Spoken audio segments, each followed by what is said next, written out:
মুস্তাফিজকে বাদ দিয়ে ভারতে খেলতে যাওয়ার সুপারিশ আইসিসির। এই পরিস্থিতিতে ভারতে খেলা অসম্ভব, মন্তব্য ক্রীড়া উপদেষ্টার। কাল পরশুর মধ্যেই জোটের আসন সমঝোতার চূড়ান্ত ঘোষণা জানিয়েছেন জামায়াত আমির।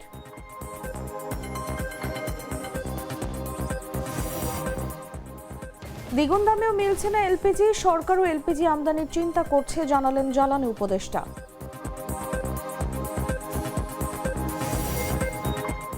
ফরিদপুরে ট্রেনের ধাক্কায় পিকআপে থাকা 2 ভাই সহ নিহত 3।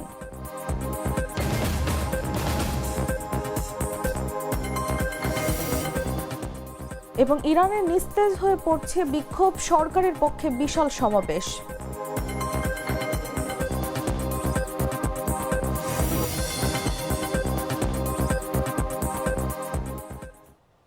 এতক্ষণ শুনছিলেন সংবাদ শিরোনাম। দর্শক, আমন্ত্রণ সন্ধ্যা 7টার নিউজে, সাথে আছি আমি তাসলিমা তিথি।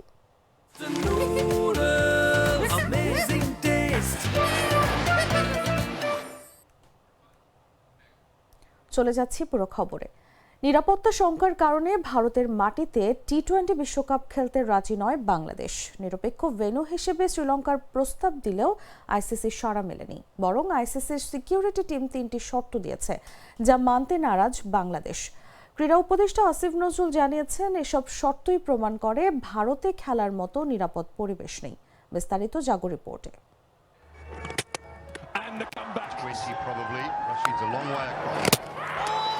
নিরাপত্তা শঙ্কার কারণে ভারতের মাটিতে টি-20 বিশ্বকাপ খেলতে অনড় অবস্থানে রয়েছে বাংলাদেশ।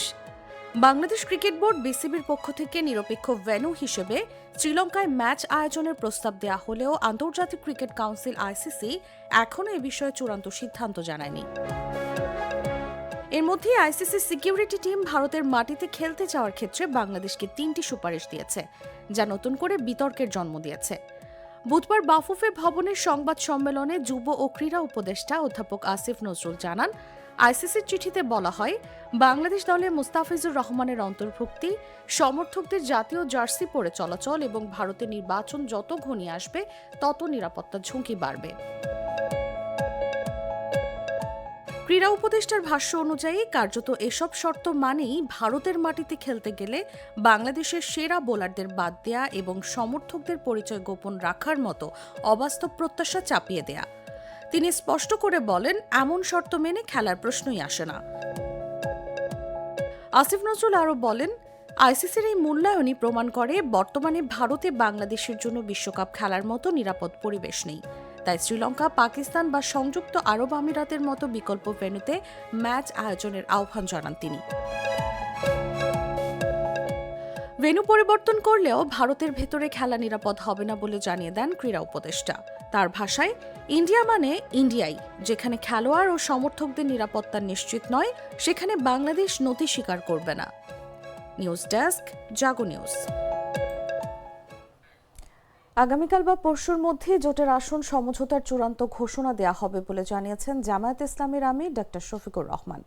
সোমবার ইউরোপীয় ইউনিয়নের নির্বাচন পর্যবেক্ষণ মিশনের প্রধান পর্যবেক্ষক ও ইউরোপীয় পার্লামেন্টের সদস্য ইভার্স আইজবসের নেতৃত্বে 3 সদস্য বিশিষ্ট প্রতিনিধি দলের সঙ্গে বৈঠক শেষে সাংবাদিকদের এক প্রশ্নের জবাবে তিনি কথা জানান। আমরা স্পষ্টভাবেই বলেছি যে বিশ্বের সবগুলা শান্তিকামী, সভ্য এবং গণতান্ত্রিক রাষ্ট্র যেগুলো আছে সবার সাথেই আমাদের সম্পর্ক থাকবে, বন্ধুত্বের সম্পর্ক।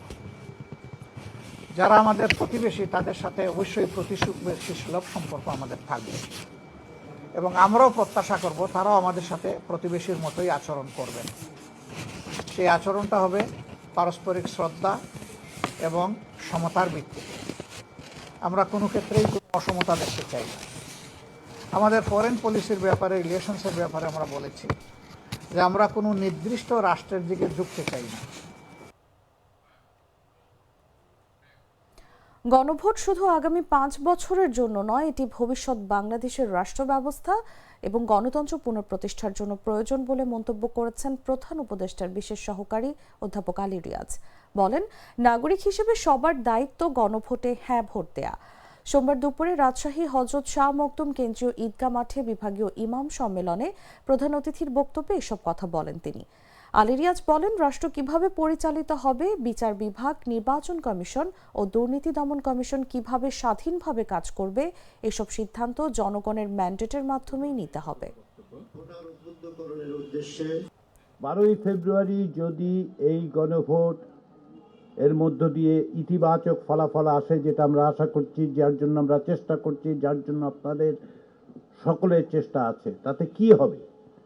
তাতে কি অধ্যাপক ইউনূসের সরকার আগামী 5 বছর, 2 বছর, 9 বছর, 10 বছর থাকবে? থাকবে না। সংখ্যাগরিষ্ঠ দল, সংখ্যালঘিষ্ঠ দলের বিষয় না। এবার প্রথমে আপনাদের কাছে আসা হচ্ছে, বাংলাদেশের নাগরিকদের কাছে আসা হচ্ছে যে আপনারা বলুন 54 বছরে আমাদের যে বিচার ব্যবস্থা তৈরি হয়েছে সেটাকে আমরা অব্যাহত রাখবো। যেই বিচার ব্যবস্থা বলে রাষ্ট্রপতি একটা দণ্ডিত অপরাধীকে ইচ্ছামতো তিনি মাফ করে দিতে পারেন, সেটা আপনারা রাখতে চান না সেটা বদল হতে চান না, এইটাই আপনার কাছে। কে করবে সেটা আপনাদের প্রতিনিধিরা করবে। ঢাকা বিভাগীয় কমিশনার শরফুদ্দীন আহমদ চৌধুরী বলেছেন, আমরা চেষ্টা করছি বিগত নির্বাচনে যারা অতি উৎসাহী হয়ে কাজ করেছে তাদের চিহ্নিত করার। তারা যেন কোনোভাবেই এই নির্বাচনে সম্পৃক্ত হতে না পারে সে বিষয়ে আমরা নজর রাখছি। সোমবার দুপুরে রাজবাড়ী জেলা প্রশাসকের সম্মেলনে ত্রয়োদশ জাতীয় সংসদ নির্বাচন ও গণভোট উপলক্ষে আয়োজিত মতবিনিময় সভায় প্রধান অতিথির বক্তব্যে তিনি এসব কথা বলেন। শরফুদ্দীন আহমদ চৌধুরী বলেন, অতীতে আমাদের যারা নির্বাচনী কার্যক্রমের সঙ্গে জড়িত ছিল তাদের অনেকের ভুল ত্রুটি হয়েছে ও কার্যক্রম প্রশ্নবিদ্ধ ছিল। এটা আমার আপনার মতো সবাই জানেন, যা অস্বীকার করা যাবে না। সেই জায়গা থেকে আমরা বের হয়ে আসতে চাই। বিশ্বাস করি এবছর তার পুনরাবৃত্তি হবে না। অতীতে অনেক ভুল ত্রুটি হয়েছে আমাদের যারা আমরা নির্বাচনী কার্যক্রমের সাথে জড়িত ছিলাম, অনেক কর্মকাণ্ড প্রশ্নবিদ্ধ ছিল, আপনারা সবাই জানেন, আমরা সবাই জানি, এটা অস্বীকার করার কিছু নাই। সেই জায়গা থেকে আমরা বেরিয়ে আসতে চাই। আমরা দৃঢ়ভাবে বিশ্বাস করি এই ঘটনার পুনরাবৃত্তি এবছর হবে, দৃঢ়ভাবে বিশ্বাস করি। এবছর আমরা যেটা চেষ্টা করছি, এর মধ্যে যারা বিতর্কিত ছিলেন, যারা অতি উৎসাহী ছিলেন, তাদেরকে আমরা আইডেন্টিফাই করার চেষ্টা করেছি এবং তারা যাতে কোনোভাবে এখানে না আসতে পারেন, নির্বাচনের সাথে সম্পৃক্ত হতে না পারে, সেই বিষয়ে আমাদের নজর। তরলীকৃত পেট্রোলিয়াম গ্যাসের সরবরাহ সংকটে চরম বিপাকে পড়েছেন গ্রাহকরা। সরকার ঘোষিত দামে বাজারে এলপি গ্যাস সিলিন্ডার মিলছে না, এমনকি 12 কেজির একটি সিলিন্ডার 1000 টাকা বেশি গুণেও পাওয়া যাচ্ছে না। এতে প্রতিদিনের বাসাবাড়ি ও হোটেল রেস্তোরাঁর রান্না নিয়ে মারাত্মক সমস্যা পোহাতে হচ্ছে। এদিকে এলপিজি সিলিন্ডারের দাম বৃদ্ধি এবং ব্যবসায়ীদের একচেটিয়া বাজারের বাইরে সরবরাহ বাড়াতে সরকার G2G প্রক্রিয়ায় এলপিজি আমদানির চিন্তা করছে বলে জানিয়েছেন অন্তর্বর্তী সরকারের বিদ্যুৎ, জ্বালানি ও খনিজ সম্পদ উপদেষ্টা মোহাম্মদ ফাউজুল কবির খান। সোমবার বিকেলে এলপিজি সিলিন্ডার নিয়ে অব্যবস্থাপনা, বাড়তি দাম এবং সংকটের বিষয়ে জানতে চাইলে এ কথা বলেন উপদেষ্টা। বর্তমানে 12 কেজির এলপিজি সিলিন্ডারের সরকার নির্ধারিত দাম 1306 টাকা হলেও বাস্তবে সে দামে সিলিন্ডার পাওয়া যাচ্ছে না। এমনকি 1300 টাকার সিলিন্ডার 2300 টাকা দিয়েও অনেক এলাকায় মিলছে না। এতে গ্রাহকদের ভোগান্তির পাশাপাশি বাড়ছে অসন্তোষও।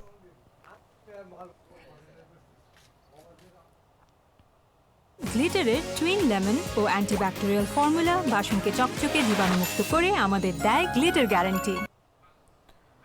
সরকারি প্রাথমিক বিদ্যালয়ের সহকারী শিক্ষক নিয়োগ পরীক্ষায় ডিভাইস জালিয়াতি ও নানা অনিয়মের অভিযোগ তুলে পরীক্ষা বাতিলের দাবিতে গাইবান্ধায় মানববন্ধন ও বিক্ষোভ অনুষ্ঠিত হয়েছে। সোমবার দুপুরে শহরের কাচারি বাজার এলাকায় সাধারণ শিক্ষার্থী ও শিক্ষক সমাজ গাইবান্ধার ব্যানারে এই কর্মসূচি পালন করা হয়। মানববন্ধনে বক্তারা বলেন, সহকারী শিক্ষক নিয়োগ পরীক্ষায় গাইবান্ধা সহ সারা দেশে ডিভাইস জালিয়াতি এবং বিভিন্ন অনিয়ম হয়েছে। নিশ্চিতভাবে এসব অসৎ উপায় অবলম্বন করে যারা পরীক্ষা দিয়েছেন তাদের কাছে মেধা পরাজিত হবে।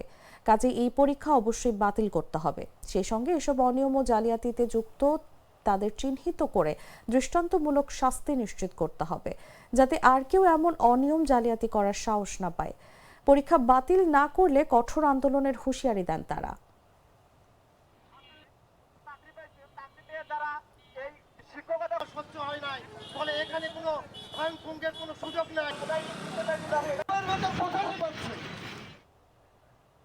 ফরিদপুরের বোয়ালমারীতে রেল ক্রসিং পার হওয়ার সময় ট্রেনের ধাক্কায় পিকআপে থাকা আপন দুই ভাই সহ 3 জন নিহত হয়েছেন। এ ঘটনায় আহত হয়েছেন আরও 15 জন। সোমবার দুপুর 2:30টার দিকে উপজেলার 87 এলাকায় এই দুর্ঘটনা ঘটে। নিহতরা হলেন বোয়ালমারী উপজেলার ময়না ইউনিয়নের বিলসরাইল গ্রামের সাইফার মোল্লার ছেলে জব্বার মোল্লা ও মোসাম্মদ মোল্লা, এছাড়া অজ্ঞাত পরিচয় এক নারী। পুলিশ ও স্থানীয় সূত্রে জানা গেছে, ডোবরা জনতা জুট মিল থেকে 12 জন শ্রমিক কাজ শেষ করে পিকআপে করে ফিরছিলেন। পথিমধ্যে 87 রেল ক্রসিংয়ে আসলে কালুখালী থেকে ছেড়ে আসা ভাটিয়াপাড়াগামী ট্রেনের ধাক্কায় ঘটনাস্থলে আপন 2 ভাই এবং হাসপাতালে নেওয়ার পর এক নারী শ্রমিক নিহত হন।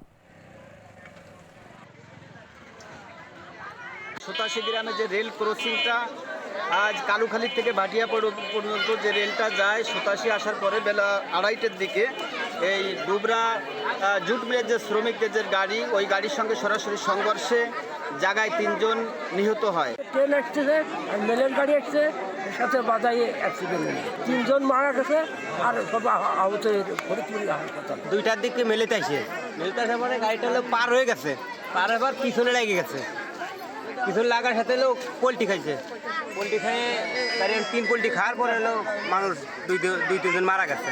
জনতা জুট মিলের কিছু সংখ্যক শ্রমিক তাদের নিজস্ব একটা পিকআপ ভাড়া করা, সেই পিকআপে ছুটি হওয়ার পরে, মিল ছুটি হওয়ার পরে ওনারা কর্মস্থল ত্যাগ করে এবং রেল ক্রসিং করে। এই রেল ক্রসিংয়ের জায়গাটার নাম হচ্ছে 87 নামক এক জায়গা। এখানে হঠাৎ করে ট্রেনের সাথে এই সংঘর্ষ হয়, পিছনের দিকে ধাক্কা লেগে এই হলার ট্রাকার পিকআপটা নিচে পড়ে যায়, 3 জন স্পট ডেড হয়। তারা আপাতত বোয়ালমারী হসপিটালে তাদের ডেড বডি আছে। রোজকার সাধারণ খাবার এখন হবে অসাধারণ। প্রাণ স্বাদের মশলা, স্বাদ বাড়ায়, ঘ্রাণ ছড়ায়। জানাবো আন্তর্জাতিক সংবাদ।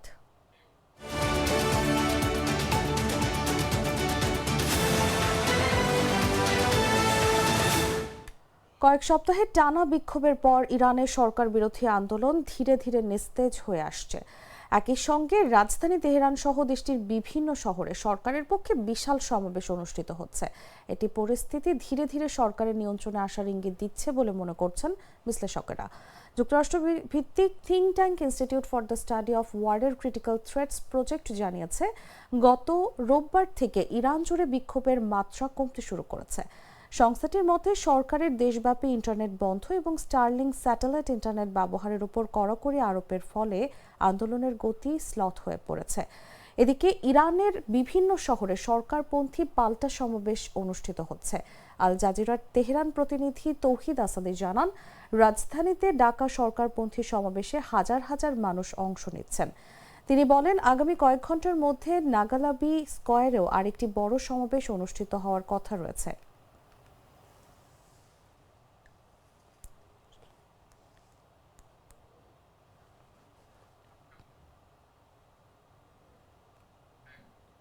সংবাদ শেষ করার আগে শিরোনামগুলো জানিয়ে দিচ্ছি আরও একবার।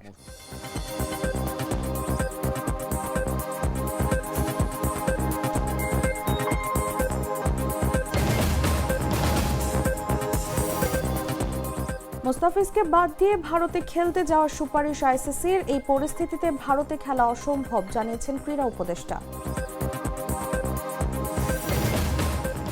কাল পরশুর মধ্যেই জোটের আসন সমঝোতার চূড়ান্ত ঘোষণা, মন্তব্য জামায়াত আমিরের।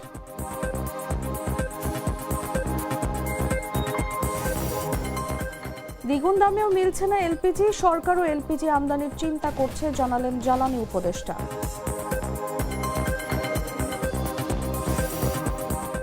ফরিদপুরের ট্রেনের ধাক্কায় পিকআপে থাকা 2 ভাই সহ নিহত 3।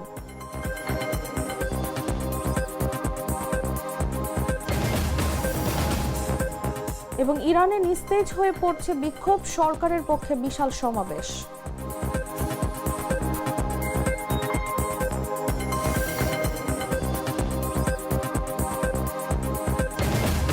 দর্শক, এই ছিল এখনকার মতো। প্রতি মুহূর্তে সর্বশেষ খবর জানতে ভিজিট করুন jagonews24.com। ফলো করুন আমাদের ভেরিফাইড ফেসবুক পেজ এবং সাবস্ক্রাইব করুন জাগো নিউজের ইউটিউব চ্যানেল। ধন্যবাদ সবাইকে।